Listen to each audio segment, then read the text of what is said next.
रवि हमेशा से एक तर्कशील व्यक्ति था। भूत प्रेत और अलौकिक घटनाएं उसके लिए महज डरावनी कहानियां थीं, जिनका कोई वास्तविक आधार नहीं था। उस रात जब वह अपने कमरे में सोने गया तो खिड़की की शीशों पर बहती हवा की हल्की सरसराहट उसे शांति का एहसास दिला रही थी। सोने से पहले उसने सब कुछ अच्छे से चेक किया, खिड़कियां बंद की, पर्दे ढके और दरवाजा अंदर से कुंडे लगाकर सो गया। मगर रात के लगभग 2 बजे थे जब रवि को अचानक अजीब सा महसूस हुआ। उसकी नींद हल्की सी टूटी और उसे ऐसा लगा जैसे कोई उसके सिर के पास खड़ा हो। कोई आवाज या स्पर्श नहीं था, बस एक भारी और अजीब सा एहसास था। उसका दिल तेजी से धड़कने लगा। उसने हिम्मत जुटाकर अपनी आंखें खोली, लेकिन उसके सामने सिर्फ खुली हुई खिड़कियां थी। पर्दे हवा में लहरा रहे थे और ठंडी हवा कमरे में भर गई थी। रवि हैरान था। उसने तो सोने से पहले खिड़कियां बंद की थी। उलझन में पड़कर उसने खिड़कियां दोबारा बंद की और खुद से बड़बड़ाता हुआ वापस बिस्तर पर आ गया। क्या मैं भी? उसने खुद को समझाया कि खिड़की के ताले ढीले होंगे, मुझे फिर से सोने की कोशिश करना चाहिए। वह सोने की कोशिश करने लगा। अगला दिन सामान्य बीता, लेकिन कहीं ना कहीं उसे ऐसा महसूस हो रहा था जैसे कोई उसे देख रहा हो। उसने इसे अपने मन का वहम समझकर नज़रअंदाज कर दिया। उस रात जब वह थकावट से चूर होकर बिस्तर पर लेटा तो जल्द ही गहरी नींद में चला गया। लेकिन रात में फिर वही 2 बजे वह अचानक फिर से जाग गया। इस बार उसे ऐसा महसूस हुआ जैसे उसकी चादर धीरे धीरे उसके शरीर से खिसक रही हो। उसने चादर को कसकर पकड़ा, लेकिन डर के मारे उसकी पकड़ ढीली पड़ने लगी। डरते डरते उसने अपनी आंखें खोली। उसके बिस्तर के पैराने पर एक आकृति खड़ी थी। एक औरत जिसने सफेद साड़ी पहनी हुई थी। उसके लंबे काले बाल उसके चेहरे को आधे ढके हुए थे, लेकिन उसकी चमकती लाल आंखें साफ दिखाई दे रही थी। उसकी लंबी नुकीली नाखूनों वाली उंगलियां चादर को पकड़कर खींच रही थी।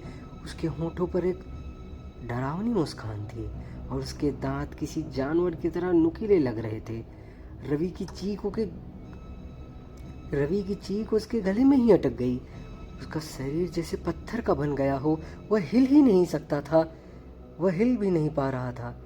औरत की लाल आंखें उसके शरीर को चीरती हुई उसकी आत्मा तक पहुंच रही थी।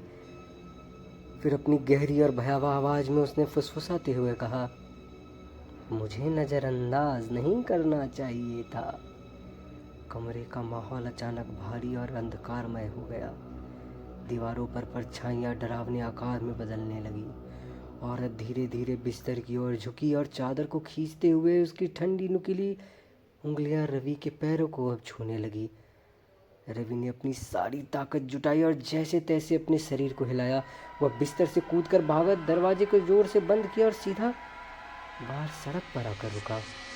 उस रात वह अपने कमरे में वापस नहीं गया। अगले दिन उसने उस घर छोड़ने का फैसला लिया और जल्दीबाजी में अपना सामान समेट लिया।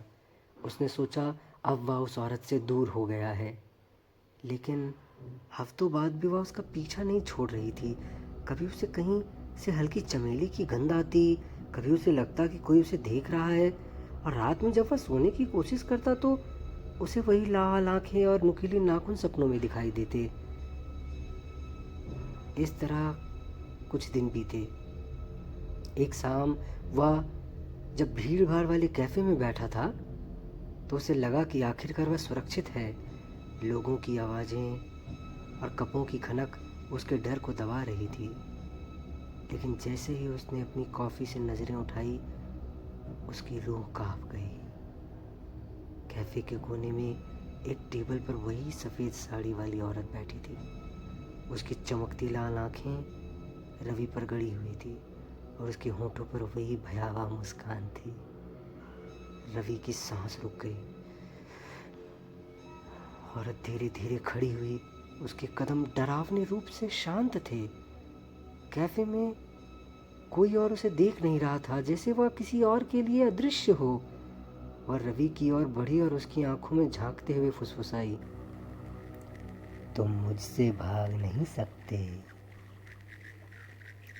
रवि ने घबराकर अपनी आंखें बंद कर ली, लेकिन जब उसने उन्हें खोला तो वह गायब थी।